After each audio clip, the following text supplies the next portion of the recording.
Are we back? Are we back?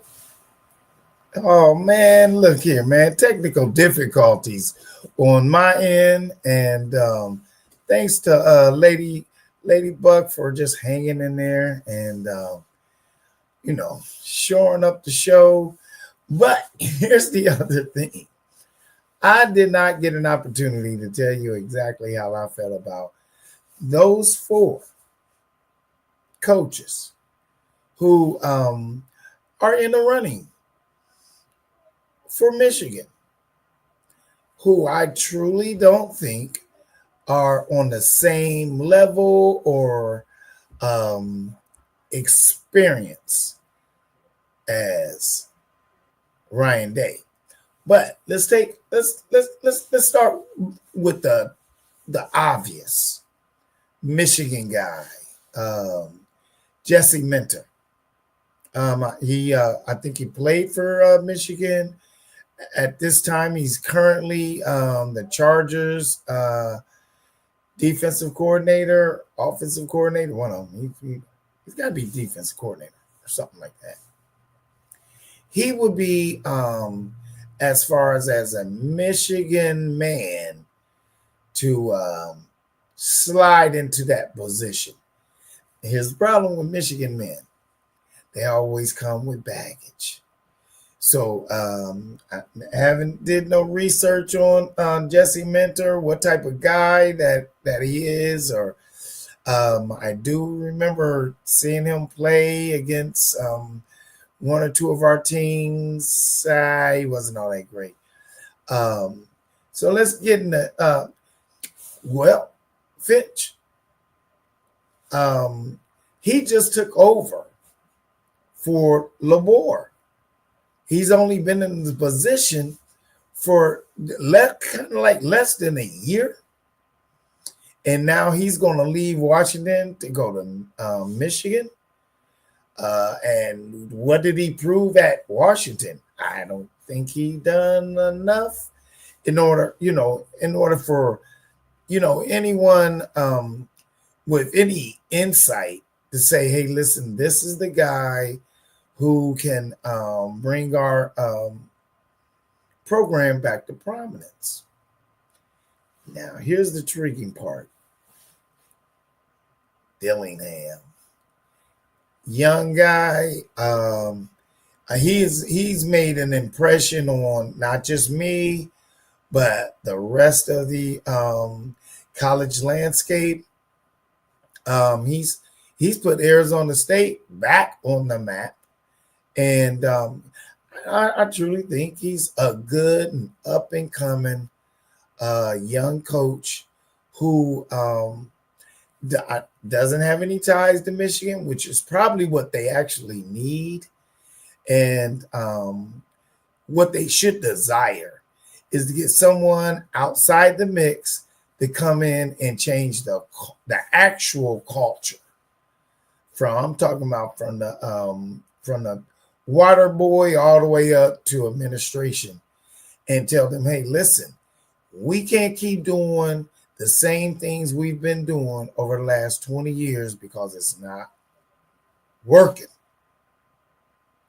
Let's get to Kalen DeBoer.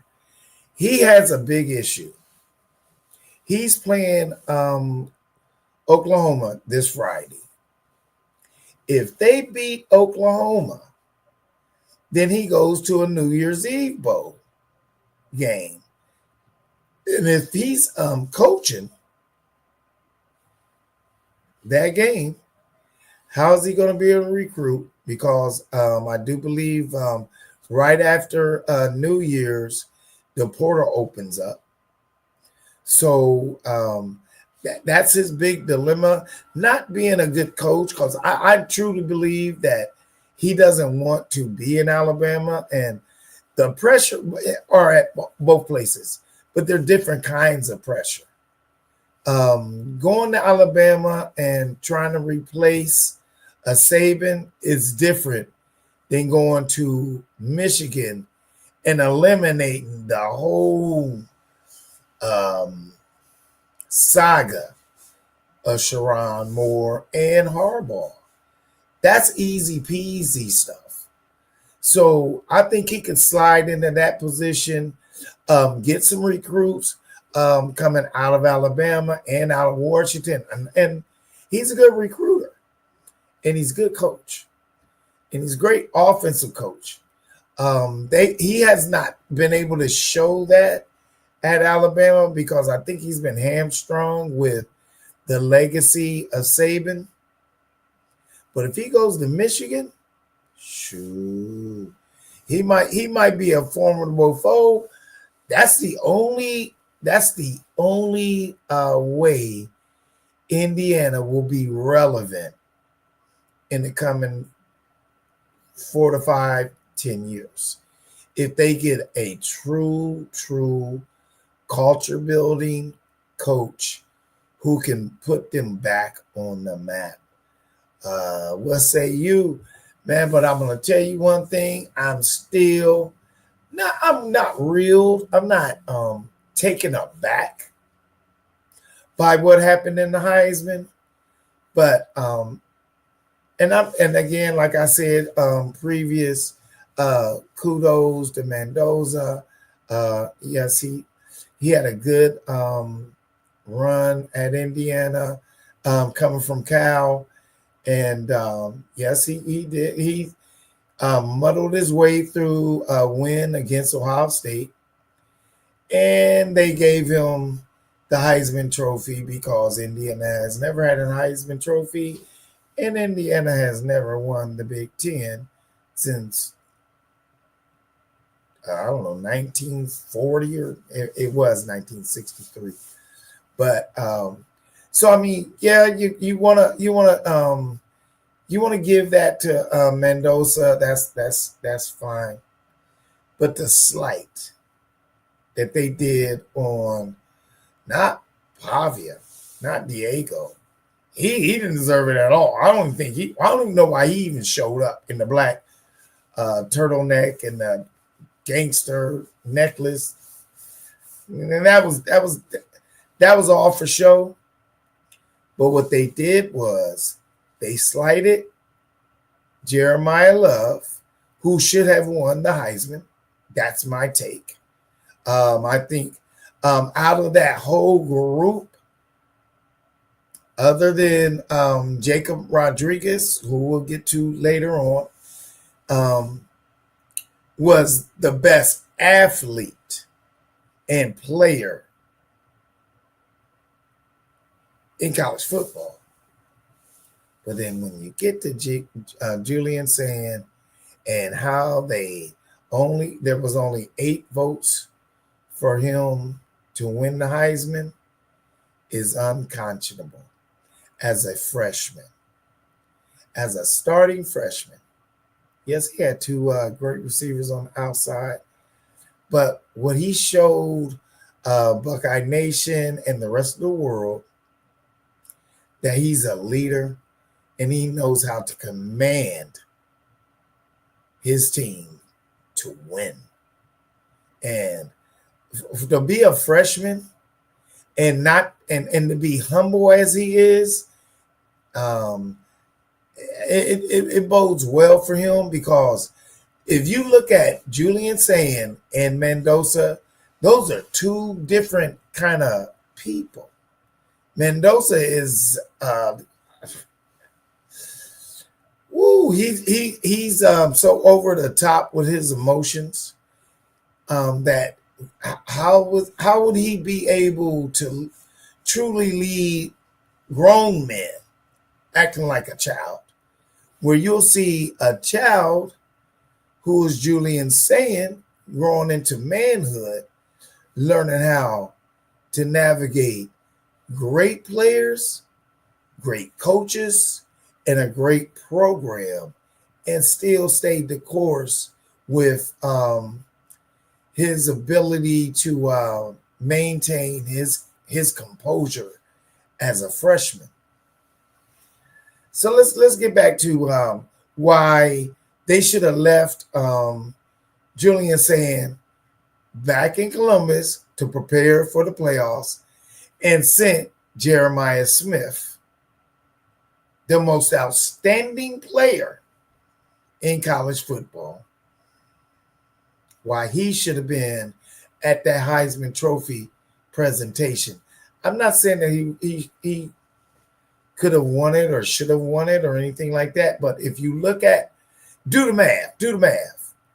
Jeremiah Smith has elevated Ohio State way further than Mendoza,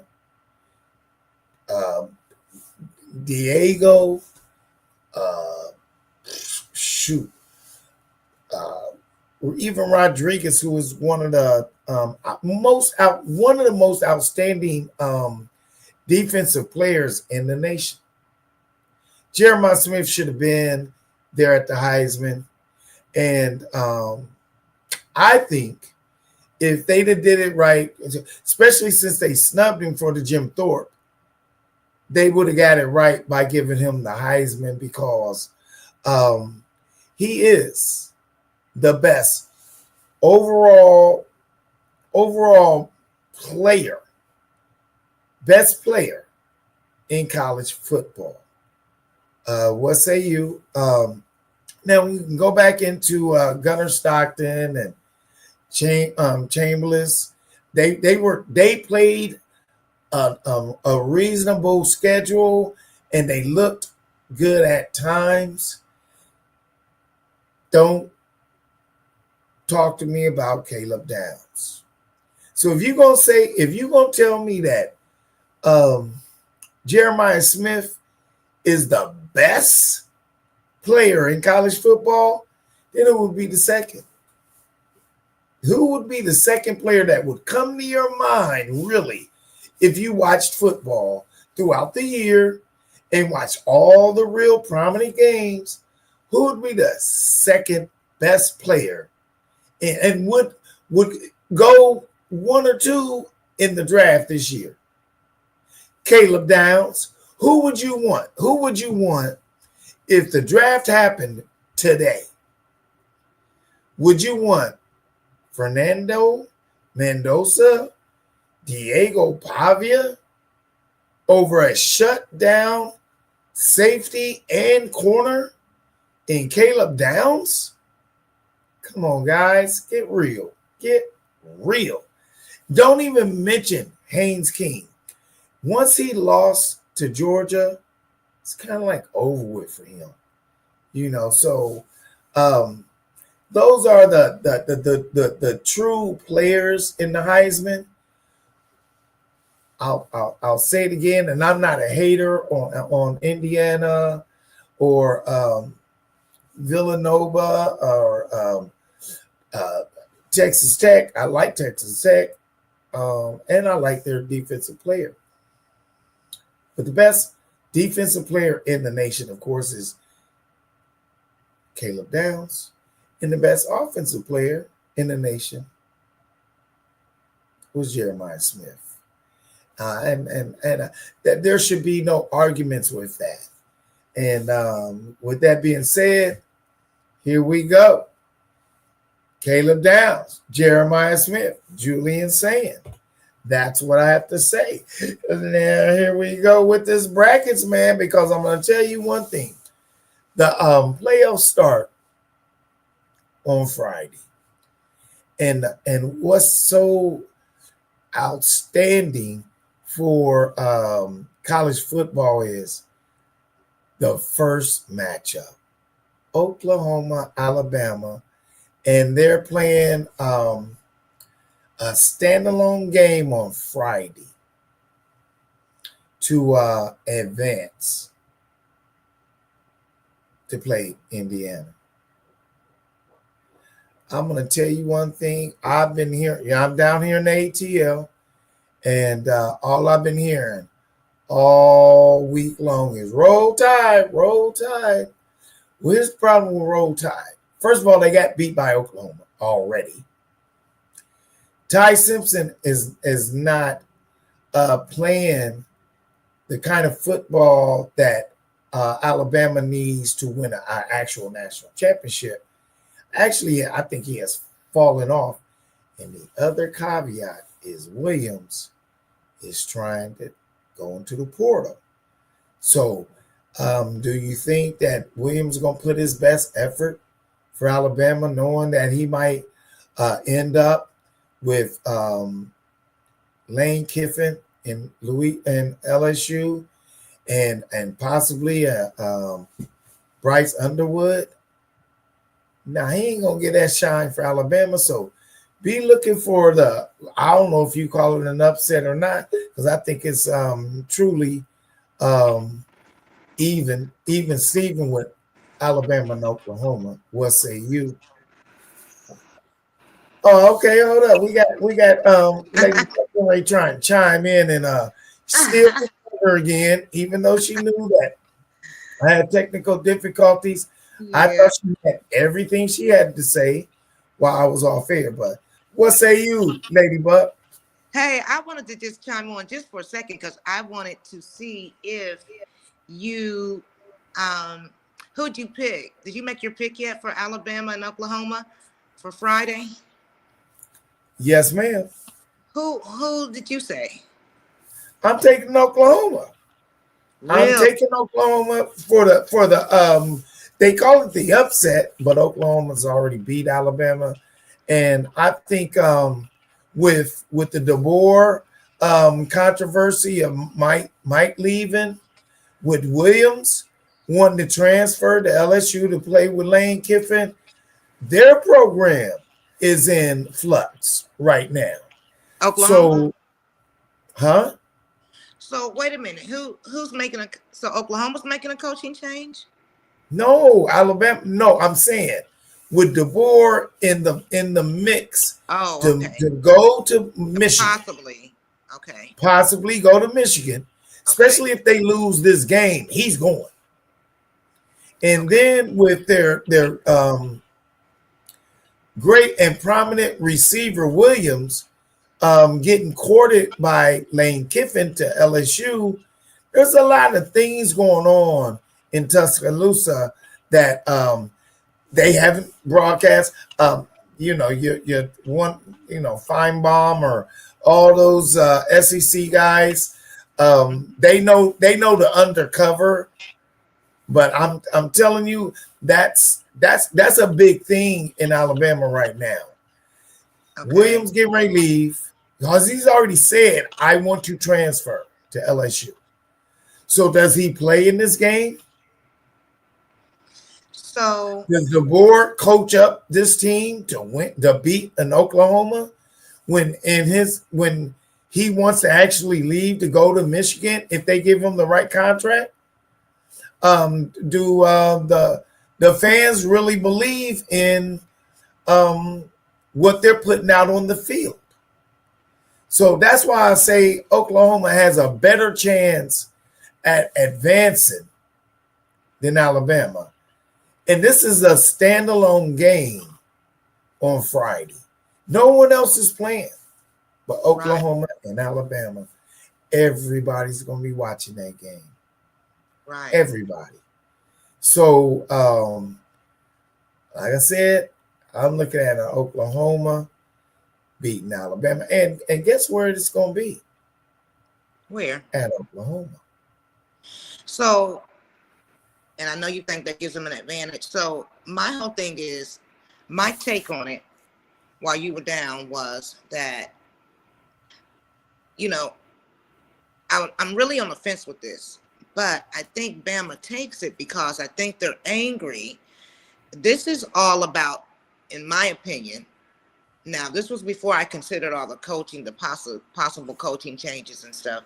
But they're angry because people were saying that they shouldn't be there in the playoffs, period. And then, um, they're still angry about the beatdown they got from Georgia.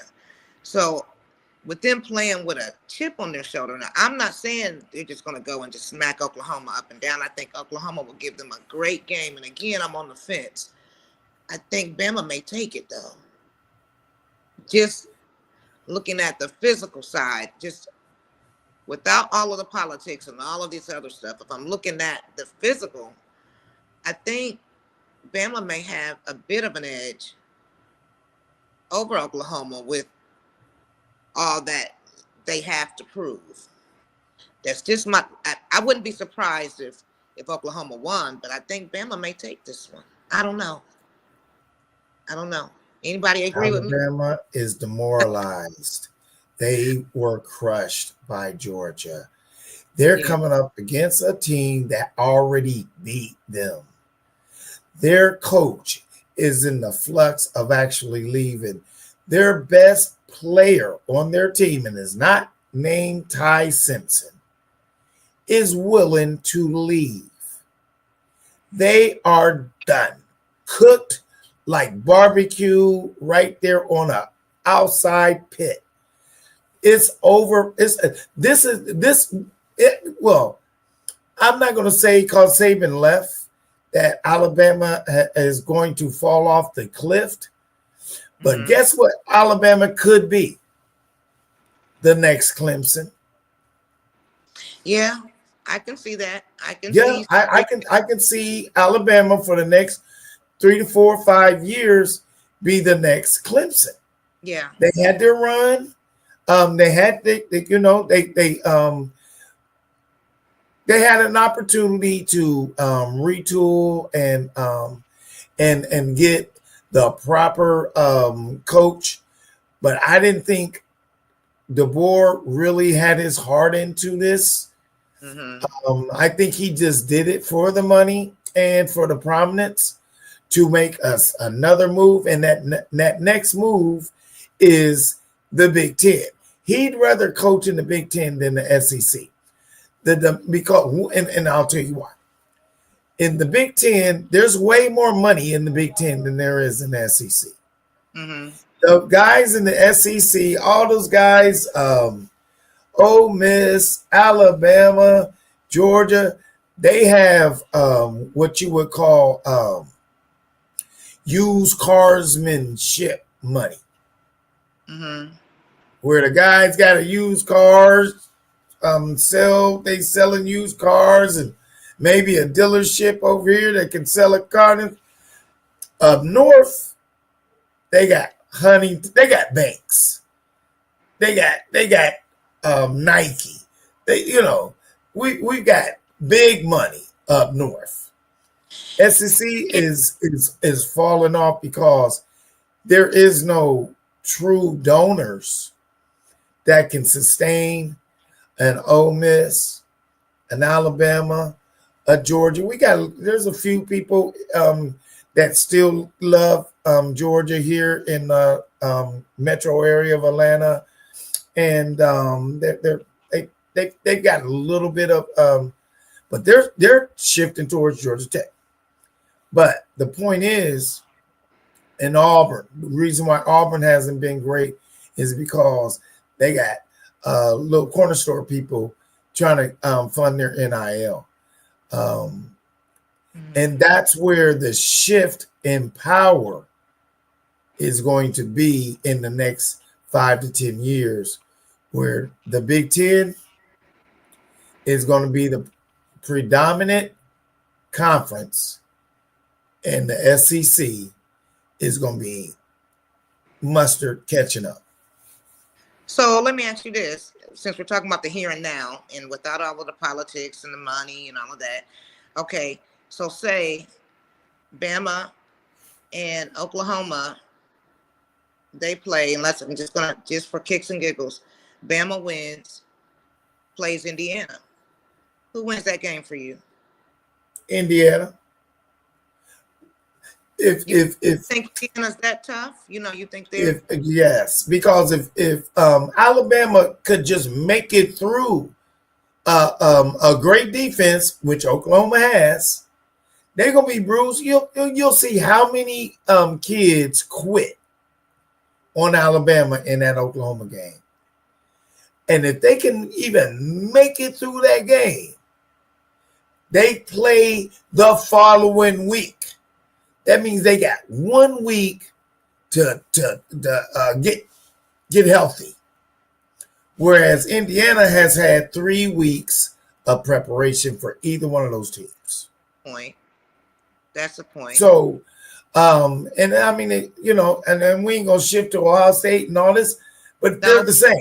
Everybody that's in that, the Texas Tech, Indiana, Georgia's, and Ohio State, they have more time to prepare. So again, Alabama has to play at Oklahoma, away from Tuscaloosa, going into an environment that's going to be rabid and crazy. The Sooners ain't going to back down from Alabama. Mm-hmm. So that's a problem. Again, I go back to, and I have to make this point. Their coach might be leaving, and their predominant best player on their team might transfer to LSU. Mm-hmm. It just doesn't bode well for Alabama to win this game at all.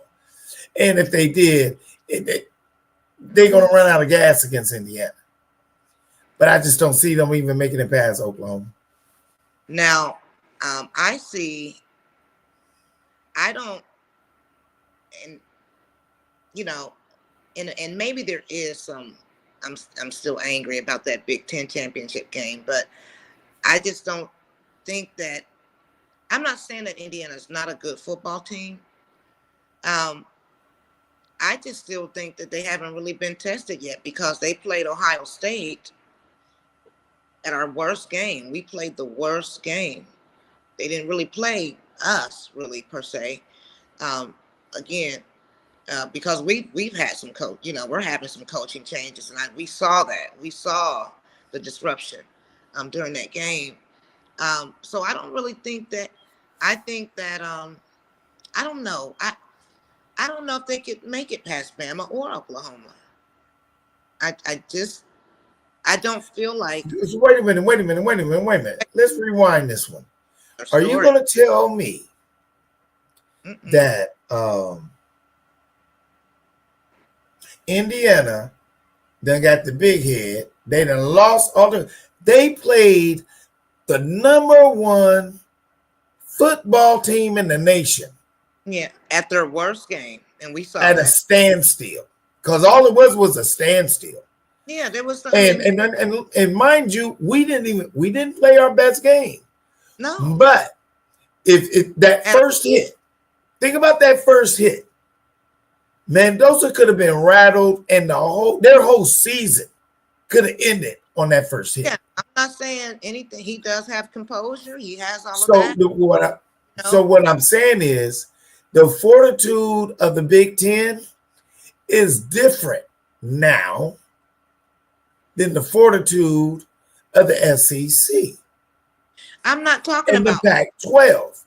So what I would say to you is, Lady Buck, what I'm trying to explain to you is, because of the fact that Alabama is playing Oklahoma, that's why it's important to look at. I don't do spreads. I don't do the overs and the unders and all that. But it's important to know that the coach and their best receiver, both of them are considering, I'm not saying they're going to leave, but contemplating on leaving. Do you think that doesn't resonate in their locker room? Well, I'm sure it does. I'm sure it does. Again, though, I just still don't think, in my opinion, I just don't think Indiana, I just don't know if they have it. Why? Is it because you're a Buckeye fan? Because I will tell you this. This is what I would say. All Buckeye fans, Michigan fans, Big Ten fans, all this and everything. If nothing else, as long as you ain't playing Ohio State, I'm going for you. I'm going for you, Indiana. I want you to beat the brakes out of either one of these teams. Yeah, I'm rooting for you. I just don't know if you can do it. No. Beat the brakes off of either one of those teams. I don't know if they can do it. And they still got Sherrod. They're going to be healthy. Now, here's your caveat. If Mendoza head swole up, That's gonna be their problem. Yeah. After coming back from the Heisman, did you go back get grounded? Because I can tell you one thing: who got grounded? Julian saying, once he saw that how they disrespected him, and I bet you all his teammates was like, oh, okay, that's for real, for real.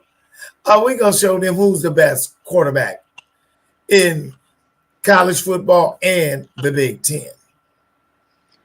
This is the run that Ohio State is going to take. That's going to be epic. Again, it's going to be epic. Mm-hmm.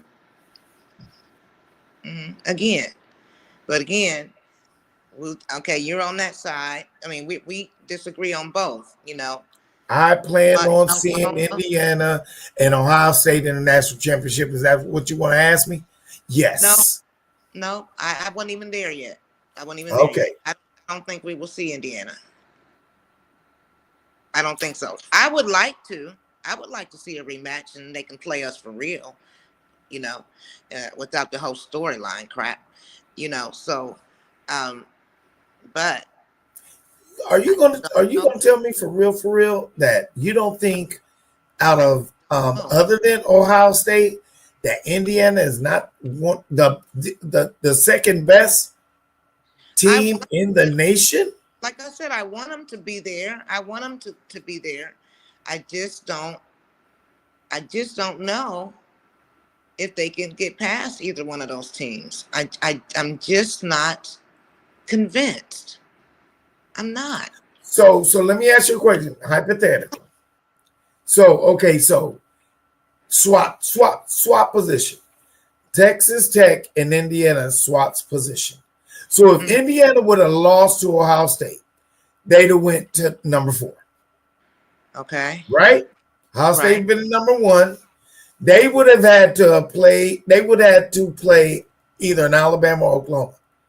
Indiana loses to Ohio State. They swap the Tech to number 4, Texas Tech. Okay. James Madison and Oregon. So Oregon would come and play Indiana, and you think that Oregon would beat Indiana? No, that's a different story. Okay, so my point is talking about Alabama and Oklahoma, but Oregon. So what makes you think? Well, what makes you think I'm not sure. Alabama and Oklahoma is better than Oregon? What makes you think that? Well, these are two Big Ten teams playing, and I didn't say that. I haven't even told you what I thought. I'm not sure. I don't know if Indiana, would survive Oregon. And I say that because even though Cincinnati is a good coach, Oregon's coach is pretty tricky too. He's a very smart coach. I think it'd be a great game. I don't like him either. I never have. Oh, okay. Smart. So, I don't know. Oregon's not that. I think Indiana would take Oregon. They're not that hot this year. But that's not the case. So we don't even have to talk about that because that's not the case. The case is, can Indiana get past? Because here's these bright lights, that they've never seen before. We've been there multiple times, triple times. Here's these bright lights with 2, okay teams. Bama with the chip on their shoulder. Oklahoma with something to prove as well. Because they're not being talked about at all. Who has the bigger chip, Oklahoma or Alabama? Bama has the bigger chip. No, they can't. But Oklahoma, what I'm saying, Oklahoma has a chip too. Nobody's talking about them. They have a story. They have, and nobody's really talking about Oklahoma. So they're like, we want to show our relevancy too. So it's just going to be and I really cannot wait for the game. It's going to be very interesting. This whole weekend is going to be interesting, So I just don't think that Oklahoma is going to walk away with this. Now, Oklahoma is very competitive. I mean, even if you go back to Hurts and the quarterbacks they've had, Hurts and what's his name that plays for the Buccaneers that they came and they did their flag. Yeah. Baker. Yeah. But one. I mean, I don't like Baker, but he's a grinder. They're quarterback you. They've had some pretty outstanding quarterbacks. Um, but I think Bama just has a little bit of an edge. Again, you could be right because they have the home field advantage and stuff, but I think Bama has just a little bit of an edge. That's I'm telling you, lady, To prove. this is very, very relevant for this playoff. For the first rounds to be at the higher seed and them have to remember when Ohio State played Tennessee last year? Yeah. First round. Mm-hmm. Tennessee came in to Ohio State. They took off the shirts and yada whoopty woo, thinking they was getting ready to just bust Ohio State up. Mm-hmm. Home field advantage started and kick-started Ohio State's run to the national championship. Yeah, playing at home. So we go back to again. We ain't gonna say who gonna win these games. Oregon plays at home. Oklahoma plays at home. Ole Miss plays at home. Texas A&M plays at home. Mm-hmm. So when you have the home field advantage and your rabid fan group of fans coming out to support you at the crib, and they ain't giving them no tickets. So all those people ain't gonna have no big group of fans in those stadiums like they did in Tennessee, where we gave up tickets to Tennessee, and they still got mollywopped. But this year, it's going to be all home field advantage. There's no upset in the first round at all. At all. Oh, okay. Include that Oklahoma-Alabama game. So you don't think so at all? Nope, not at all. There will not be an upset. And the sad part is the seedings could have been a whole lot different. And we already had that conversation about the secondary NIT playoffs that Tulane and James Madison would have been first round drive, first round. They would have had the first round buys on, and a Notre Dame and possibly maybe a Texas would have been in that same bracket. So you place James Madison with Texas and a Tulane with Notre Dame. You think that bracket don't look different? It does. You're saying that there will be no upsets in that first round. So who are you going for when you with that being said? Because Miami and Texas A&M. Who are you picking? Texas A&M. They're at the crib. Oh, you're picking Texas A&M. Yeah, okay. They're at the crib. Miami is not. Listen, Miami is a good team, but away from Coral Gables, they're not that great. And then you're gonna go far away from Coral Gables and go all the way to Texas? Nah, in the cold? Nah, this not gonna happen. Tulane and Ole Miss. Now that's a pickle. To me, that's a pickle. Because Ole Miss has beat Tulane, but there's a revenge factor for Tulane because they were in the game against Ole Miss when they got beat. But the other ones, Oregon, James Madison, stop it. We ain't doing that. I'd like in the Alabama Oklahoma game. So yeah. All right. Well, hey Village, I'm out. I just came on to. All right. Well, listen, I'm gonna finalize this whole. I just wanted to jump back on, guys, because and you can go by. I just wanted to jump on. That's not what I wanted. And just ask you the fan, you the viewers, what out of these first round games, who would come out victorious. Out of the James Madisons, the Oregons, the Alabamas, the Oklahomas, Tulane, Oklahoma, Miami, and Texas A&M, Ole Miss. That's what I miss. Who you think is the better team out of that first round? What say you? Chime in. We'll be going live on Saturday, finishing up the brackets and going forward and doing a follow-up on this predominantly first round Oklahoma-Alabama game. Can't wait. I'm getting my popcorn out. I don't know about you guys, but I'm gonna be eating popcorn watching that Oklahoma Alabama game. So, what say you? What's that? I said watching all of them. It's gonna be. Oh well, but this is a standalone game. It is, yeah. It's a standalone game, and I'm telling you, with a lot of butter on my popcorn, I'm gonna be watching that. So, let's get to it. Let's hear from you guys. I'll see you 11 o'clock Saturday morning pre-game. Let's go. Holla if you see me coming. We about that business. See y'all.